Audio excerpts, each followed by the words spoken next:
तो आज हम बात कर रहे हैं भारत को लेकर, जहां इस समय दुनिया में सबसे ज़्यादा विकास करने वाला देश बन चुका है। ये हाल ही में जो आईएमएफ की रिपोर्ट आई है उसमें भी ये दावा किया गया कि भारत 2025-26 में सबसे तेज़ रफ्तार से ग्रोथ करने वाले देशों की लिस्ट में टॉप पर है। और अब एक ऐसी रिपोर्ट आई कि आखिरकार इस ग्रोथ के जो ड्राइवर्स हैं वो कौन रहने वाले हैं, यानी कि वो कौन कौन से सेक्टर्स हैं।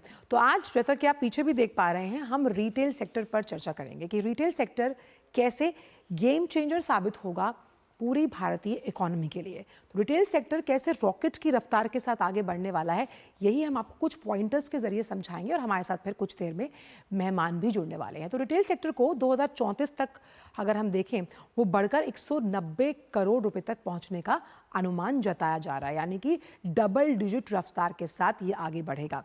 भारतीय रिटेल सेक्टर 2034 तक 190 लाख करोड़ रुपए तक पहुंचने का अनुमान है। अब ये कैसे होगा? जो अलग अलग डेमोग्राफिक एरियाज हैं, अगर रिटेलर्स को समझ है तो वो उसका फायदा आप तक पहुंचा पाएंगे। और वो कैसे होगा? जो कंज्यूमर्स का पैटर्न है, यानी मैं आप, हम क्या हैं, हम उपभोक्ता ही तो हैं। अगर हमारे पैटर्न्स को समझ जाता है रिटेलर, तो वो दक्षता से, अपनी क्षमता से इसे आगे बढ़ा पाएगा। भारत में जो खुदरा बाजार है, यानी जिस रिटेल मार्केट का हम जिक्र कर रहे हैं, 2024 में ये 82 लाख करोड़ रुपए के पार ऑलरेडी जा चुका है। अब ये हुआ कैसे? भारत की जो उपभोग की वृद्धि, यानी खर्च करने की क्षमता है, यानी अगर आपकी जेब में पैसा है, आपकी परचेजिंग पावर है, उसका रुख अच्छा रहा। और परचेजिंग पैटर्न, यानी जो आप खरीदते हैं, उस खरीदने के पैटर्न को एक नया आकार मिला। हम जानते हैं कि ऑनलाइन है जो मार्केट, उसने बहुत कुछ बदला है। अब क्या कर रहा है उपभोक्ता हम जैसा? वो क्या करता है? सोचता है, किफायत के साथ खर्च करने के लिए तैयार है।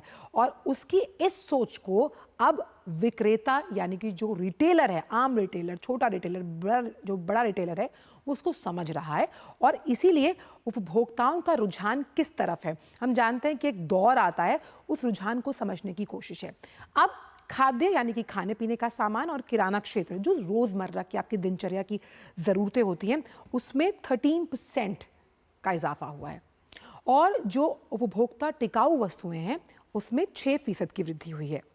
क्विक सर्विस रेस्टोरेंट्स, जो लगातार आप मैकडॉनल्ड्स के कायोस्क देखते हैं, जो ऑनलाइन आप टेक अवेज लेते हैं, इस पूरे सेक्टर ने भी, हम अगर रिटेल को परोक्ष रूप से देखें, तो 6% की वृद्धि दी है। लबोलुबाब यह है कि रिटेल सेक्टर आने वाले सालों में, जब हम पैसे को डबल डिजिट करने की बात करते हैं, किसी भी इकोनॉमी के लिए बहुत बड़ा ड्राइवर इंजन साबित होने वाला है। और इसी पर चर्चा करने के लिए बेहद खास मेहमान हमारे साथ जुड़ेंगे।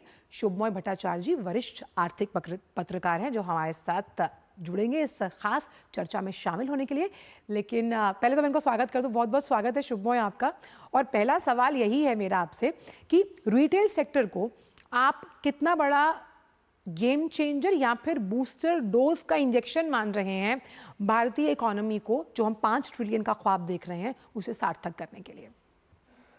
आचल, बहुत सही सवाल है कि रिटेल सेक्टर की दो पहलू है। एक तो हम कंजम्पशन की बात कर रहे हैं, जिसके आप जिक्र कर रहे थे कि लोग ज़्यादा कंजम्पशन अपने आसानी से कर पा रहे हैं रिटेल सेक्टर्स में वृद्धि की वजह से।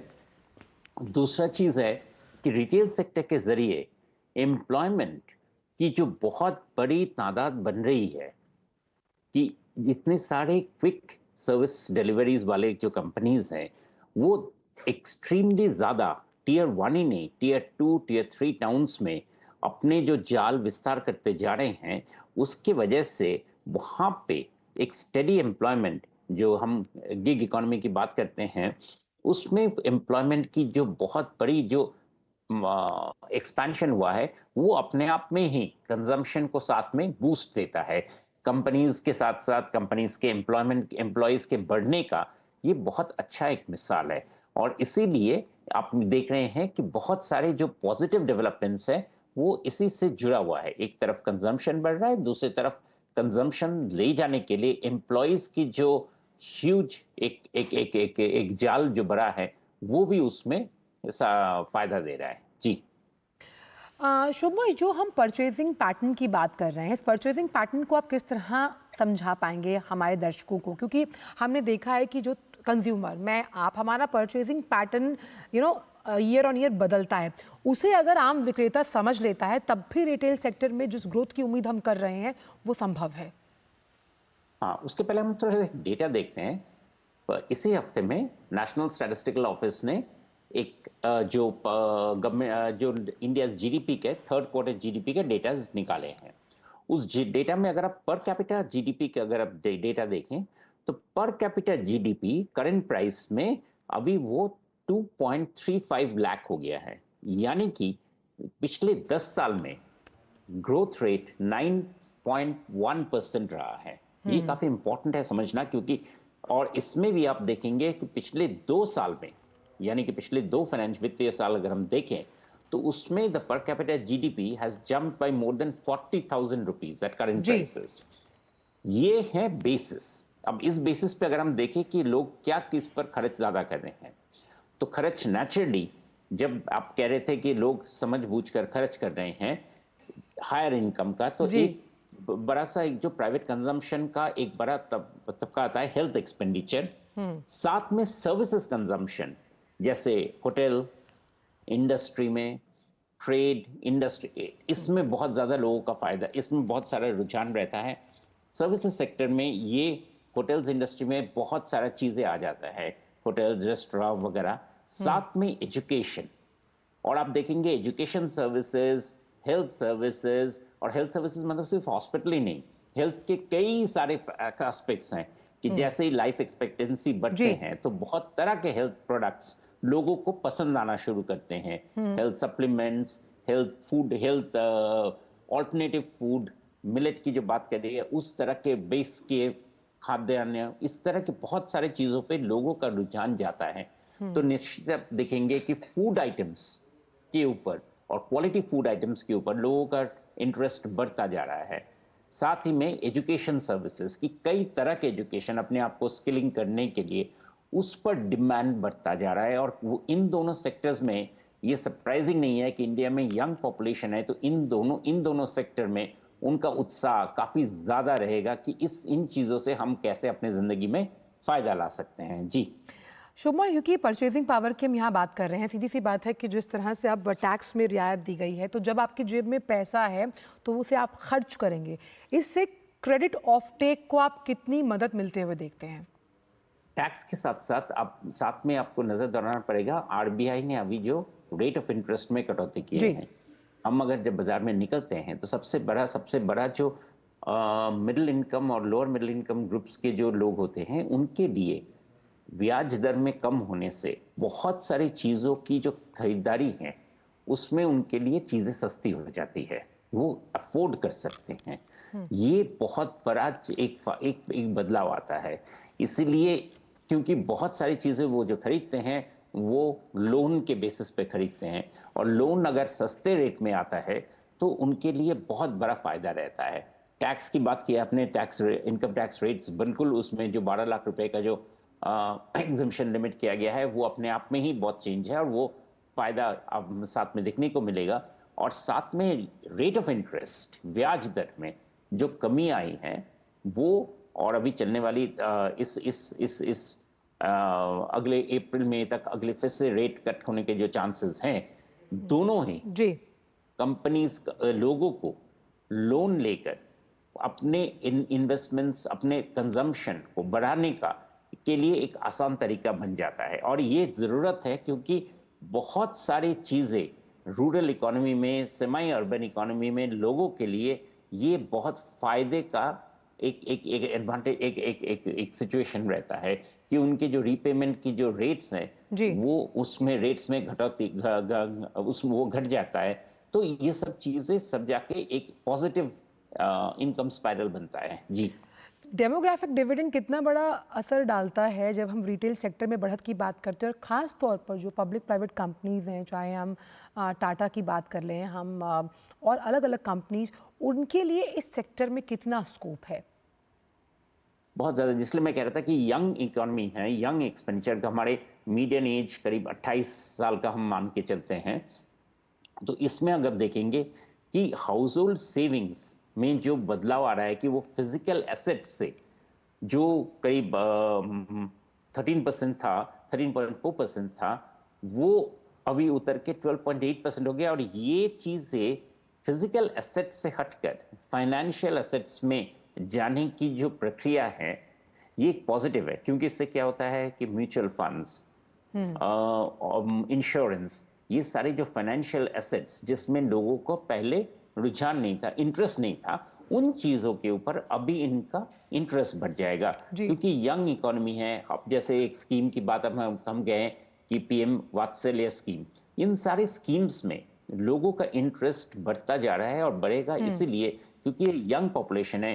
तो साथ में कंजम्पशन को एक स्मार्टर कंजम्पशन की तरफ रुख देने का उनका इंटरेस्ट रहता है। वजह ये कि भाई फॉर एन ओल्डर पॉपुलेशन जिनके लिए है कि फिक्स्ड इनकम रिटर्न्स पेंशन्स आते रहे, ये अलग पॉपुलेशन है। जिस पॉपुलेशन वांट्स टू अपने जो फाइनेंशियल फ्यूचर है उसको ज़्यादा सिक्योर करना चाहते हैं, और उसके लिए वो प्रोडक्ट्स जो उनके लिए यूजफुल प्रोडक्ट्स हैं, और वो भी ये आप जब रिटेल सेक्टर की बात करें तो वो भी एक बहुत बड़ा सेक्टर है कि जो सेक्टर में जो नए नए प्रोडक्ट्स आ रहे हैं उनकी तरफ उनका चाव बढ़ रहा है। जी बिल्कुल, और ख़ास तौर पर अगर हम एक वन रूफ अंडर ये सब चीज़ें मिलती हैं, वो जो छोटे रिटेलर्स हैं क्या उनके लिए मुसीबत तो नहीं बनेंगी? और जिस रिटेल इंडस्ट्री को हम आगे ले जाने की बात कर रहे हैं इस पर भी करेंगे चर्चा, लेकिन वक्त एक छोटे से ब्रेक का है। आप देखते रहिए इकोनॉमी टुडे। जब धरती चीर कर निकलता है लोहे का पत्थर और मिलता है मोंगिया के जोश से, फिर तपता है, पिघलता है और बनता है फौलाद। अब होता है सरिया सारी खूबियों के साथ। मोंगिया स्टील, मजबूत देश का मजबूत सरिया। एक ऐसा तबका जो रिटायरमेंट के बारे में आज भी बिल्कुल नहीं सोचता, वो है औरतें। औरतें कमा के भी वल्नरेबल हैं। सो एनपीएस एक इक्वालिटी ला रहा है, हम सब एक बराबर प्लेटफॉर्म पे हैं। अपने बेहतर कल को सुनिश्चित करने के लिए एनपीएस जरूरी है।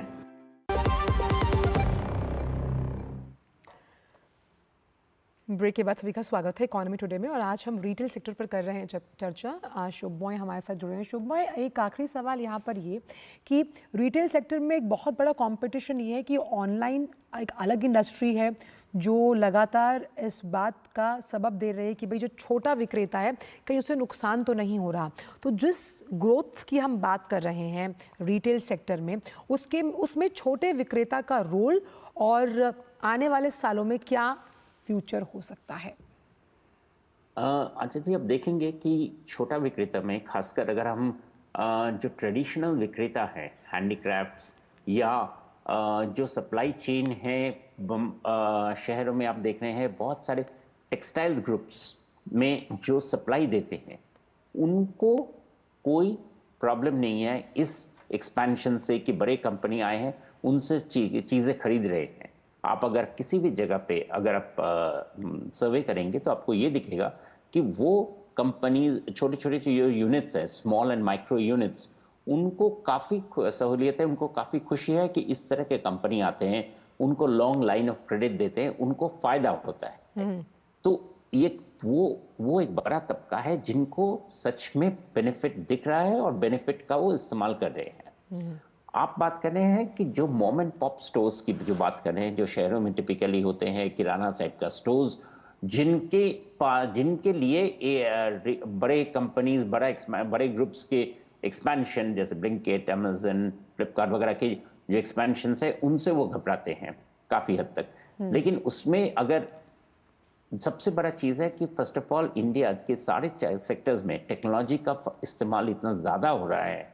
आपके दूरदर्शन में ही अभी यूपीआई का जो एडवर्टाइजमेंट आ रहा था, मैं वही सोच रहा था कि ये सारी चीज़ें टेक्नोलॉजी बेस्ड सर्विसेज और टेक्नोलॉजी बेस्ड आइटम प्रोक्योरमेंट, अगर ज़्यादा उसकी तरफ ध्यान दे रहेंगे और जो ध्यान दे रहे हैं उनके लिए बहुत फायदा आ रहा है। आपने बहुत इंपॉर्टेंट पॉइंट उठाया शुभमय कि जो यूपीआई का स्ट्रक्चर है उसने भी रिटेल की दुनिया की तदबीर और तस्वीर को बदला है, और आने वाले सालों में जिस तरह से यूपीआई अब लगातार हर सेक्टर में अपनी पहुंच को और आगे विस्तार कर रहा है तो उससे भी फायदा मिलता हो। बहुत बहुत शुक्रिया इन तमाम जानकारियों को शुभमय हमसे साझा करने के लिए और अपना कीमती समय डीडी न्यूज़ को देने के लिए। तो रिटेल सेक्टर के पास असीम संभावनाएं हैं नौकरियां सृजित करने के साथ साथ ड्राइवर बनने की, ग्रोथ का, जब हम बात करते हैं भारतीय इकोनॉमी की।